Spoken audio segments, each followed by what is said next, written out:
Welcome to the Yoga Society podcast, where yoga is for everyone. I'm Martha Cottrell, and in each episode, we explore yoga, mindfulness, and movement for wherever you are in your journey. So let's get started. I'm here today with Dineen, the owner of Beaches Hot Yoga here in the Beaches neighborhood of Toronto. Hi, everyone. Okay, why don't we kick things off? Can you tell us a little bit about your yoga wellness movement journey? Yeah, for sure. It's been a long one, but so grateful for the time I've been able to be in practice and teaching and studio ownership. But I started, I got really into fitness actually in my early 20s, but more so because I wasn't actually in a very good place, and I was trying to, better myself, but in a way that wasn't really bettering myself. It was much more for the outside versus the inside. And I was doing a lot of different things. I was really into spinning and got a spinning certification. I did some personal trainings and things like that. And then my mom actually was a student here at the studio, and it had just opened the year before I came home from university, and she was like, "You should come try it." And I was like, "Yeah, I do all this stuff. Go try it." And I came to my first class, and it floored me. It was very, very difficult for me, but it really showed me a lot of truths that I had been avoiding in terms of my mental and physical health. And I was really, honestly, turned off by that first class because it was a lot for me to face. And I walked away and I said, "I'm never doing that again." And then that night and the next day, I just felt so much better in myself. I felt so much better in my body. My mind was clearer. Things that were constantly, nagging me and I was processing just started to quiet down a little bit. And I really wanted to go back. And so I had bought one of those introductory passes here at the studio back in 2003. And I just kept showing up. And every time I would show up for class, I was like, "Oh, why am I actually here?" And class would get started, and I'd be like, "Oh, I don't want to do this." But by the time class ended, I just felt so much better, and I couldn't wait to come back. And it was very obvious how it was changing my life, like deeply improving and changing my life. And I just kept practicing. And after about 6 months, I knew that I really wanted to become a teacher. So that was when I stepped into yoga teaching and really committed to the, at that time called just Bikram yoga, is where I originated from, and been really committed to that practice, and came back and taught at studios all over the city, as well as here in the Beaches. And within the year, the original owner actually gave me the opportunity to buy her business, and I never looked back. Wow, that sounds like a whirlwind year. It was a couple of years. It was, I think, 2 years total. Yes, it was. Yeah, it was a lot. I was definitely naive in terms of the business side of it, but I had a lot of family support and motivation, behind me. So yeah, I just kind of went for it. That's amazing. Yeah. I think that your experience with especially this particular type of yoga is pretty common for people because it can be really intense in first class, especially somebody's not used to the heat. Yes. And the practice is intense, and it's just makes you face things mentally and physically. So what do you say to people if they're a little bit intimidated? Yeah, that's a great question. I think tons of people are intimidated just when they hear the word hot. So we like to remind people that, you decide how hard you work, although there may be intensity about, the heat and different things of the class. It really is, you're the one in control, right? You decide how much you need to push or give to any particular class, but giving yourself opportunity to come in for your first class and just do less, like not try to, achieve anything or be any certain way, but think of it as a stepping stone to coming back again. So giving yourself permission to be that way in your first class so that you can continue to come again and then come again and come again, because it's the regular practice that creates the long-term benefit that really is, like nothing else. So just being easy, being open-minded and being gentle with yourself, being compassionate. That's really good advice. And I think it's a really good reminder too, because oftentimes, sometimes there are levels in classes, but often they're not. And so it's one of the very few things in activities and like where you enter a room and there could be somebody brand new and there could be somebody who's been doing this for 20 years. Absolutely. And but the person who's brand new just doesn't know. You don't know how serious. Exactly. So it's easy to get caught up in your head if you're the new person, but being like, oh, this person can do it. Why can't I? Yeah. No, that's a very good point.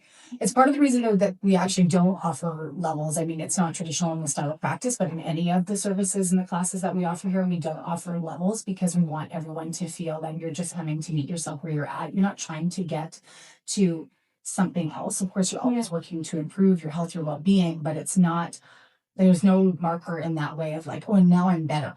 Like you're better just for showing up. And we all have something to learn from every person in the room, right? Whether you've been practicing for 20 years or it's your first day, everyone is gaining from the shared energy of the group. And I just think it's so powerful and it's so meaningful and it really helps us all be compassionate to ourselves and also to other people. Yeah. Right? Exactly. Yeah. Okay, and so could you tell us a little bit about the traditional, am I allowed to say Bikram? Or Sure. We call Bikram also just 26 and 2. It's less, there's of course the association with Bikram the person with the word Bikram, but also a lot of people just don't know what that is, right? They're like, what does that mean? So 26 and 2, hot yoga, those different things. And then you also offer other movement classes. Yes. Tell us about that. So we added in 2016, we brought in a hot hit practice. It's a hot hit practice based on Pilates principles. We were the first studio in Toronto to bring it in, and it was such a hit from the beginning. It's so fun. It is so powerful. It's really great to build community connections. There's music and everyone's engaging, having a good time and cheering each other on. But we decided to bring that in. I think honestly, as I matured as a person and as much as I feel that the Bikram, the 26 and 2 practice is so holistic and really is always what I come back to. I still practice it at least 3 times a week. Wanting to have opportunity to build more muscle mass and do, things that supported fitness in different ways as my body is aging, and also be able to offer that to the rest of our community. So we started there, and then after we brought in Hot Hit, we had yin yoga on the schedule for a little while, which is like the opposite kind of yoga, I would say. Not hot, very passive, really like, I like to call it yoga dessert. Yeah, the yin to the yang. Yes, exactly, absolutely. And then through the pandemic, I got really into cold plunging because, we were all at home and I needed something that was a really powerful physical but also meditative practice, and cold plunging really spoke to me in the same way that the hot yoga did. So we brought in cold plunging services, and then following that, I created a practice called Negative 45, which is based in bar and Pilates principles. My observation from having the hot hit here was that it was so fantastic and benefiting so many people. But for some people, it's a little bit too of the like go, go, go, more of that like the hit style practice, and some more looking for a more, I wouldn't say Ignited is gentle, but something that felt a little bit less intense, I guess, in that way of a strength building practice. Also, Hot Hit, we're building more big muscles and working on cardio, where in Ignited, we are focused on really building long, lean muscles targeting smaller muscle groups. So it's very good for rehabilitation, really good for joint mobility, and it's a really good, wonderful practice. It's really taken off here at the studio. I'm really proud of it. And we're doing our first teacher training this June for. Oh, that's exciting. Yeah, really excited. Yeah, it sounds like, and from the little bit that we did, it feels like it's. I always call it like a slow burn. Exactly. At the beginning of classes, we're like, we do this. Yeah. And rounds 3 and 4, everyone's like, oh my god. Yeah. It's 45 minutes, and so it's over before you know it. And like it doesn't. If someone was looking, like it doesn't look difficult, but it is like you feel the strength building. Absolutely. And it's so much about mind muscle connection too, which all of our practices here are really based on listening in, right? It's not like you go to the class and you strengthen by moving this and your body responds. It's like actually think about how your muscle is making that tiny movement happen, and that kind of engagement deepens the benefit, but also again deepens our mind muscle connection. It deepens our focus, which ultimately deepens your meditation. So they try to focus on those principles in every one of the practices. Exactly, that's great. I think everybody needs. We always need more. Like we can never have too much of that. I agree. Yeah, I agree. Yeah. Tell us about the cold plunge and how it complements your hot yoga practice or something. Great. Yeah. So everyone, I think comes to those of our clients who have come to know and love the cold plunge will have a different way of using it in their practice. I like to practice hot and then have a shower and enjoy a cold plunge after for rehabilitation, for just that kind of like zen at the end of class. Some people like to do it ahead of time because they actually find that it helps them manage the heat for longer. Okay. So different tools for different folks. And then we have some clients who will just come in specifically for cold plunge outside of days when they're in the hot practice. There's a lot of different reasons why people will choose to cold plunge. Some it's more physical, some it's more mental. And so you kind of pick your schedule around what you're looking for. Can be really helpful to help them go to sleep at night. So people come in at the end of the day. I'll try to cold plunge. And for others, it's invigorating. So they come in the morning to start the day off. Okay, yeah. So different. Yeah, absolutely. Can you tell us about some of the main benefits? Oh yeah, for sure. So cold plunging helps to create like a dopamine effect for sure. So it definitely stimulates a nice release that way, helping to increase positivity and energy. It's incredible for the circulatory response. So you're bringing all of the blood cells to the surface, really helping to get the circulation moving through your body. So incredibly powerful for healing and any kind of injury in any way. It's good for inflammation reduction, and it's incredibly meditative because it is so cold.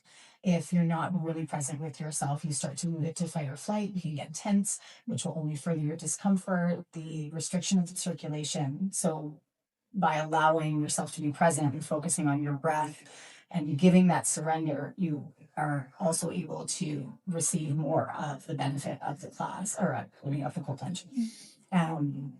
Yes, and there's just so many more. It's really good for helping to stimulate burning of different fats, and it's really incredible practice. It's fast. It is quick. It is difficult though. I find it hard, but I think it's great that you have it and so unique. I don't think I've seen it at a yoga studio, which is hot yoga studio with the combination, but it makes it so much more accessible. Like for people who are already coming to yoga, already here, you might as well do the plunge like before or after class, and it makes it, at least for someone like myself who finds cold plunging very difficult, but I love the heat. Yeah. It makes it more manageable to know, okay, I could come into the hot studio after, or I'm still in the heat. Yeah.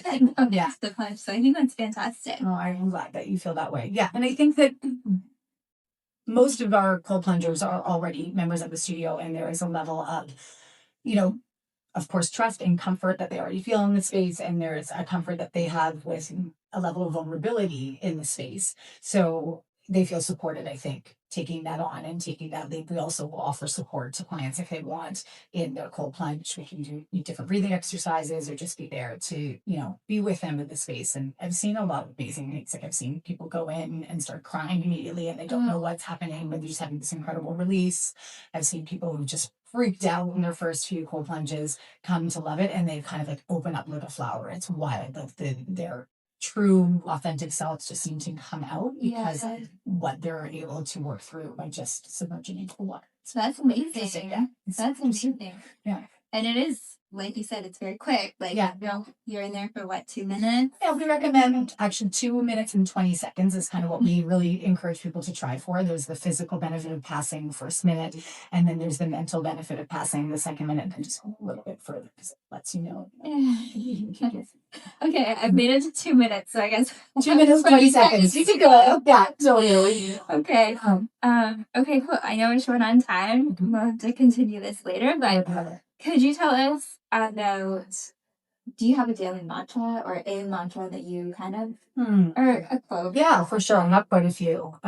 So I'll tell you first the 5 aspects of the mind that we encourage in the practice here at the studio and everything we do are concentration, determination, self-discipline, patience, and faith. And faith means not like faith of an external, like a deity type. It means belief in yourself and belief in what you're doing. And each of those things enhances the next. And when you come to a class, whether you're thinking about concentration, determination, self-discipline, patience, believing in yourself or not, you're automatically doing that. Just the act of getting there has brought those things to light. But when you think about them in your practice and how you can apply them in all the different ways, they grow like a muscle. So that is something I'm very cognizant of in my life at all times. And then in terms of like a daily mantra, definitely, I'm a big believer of what you focus on grows.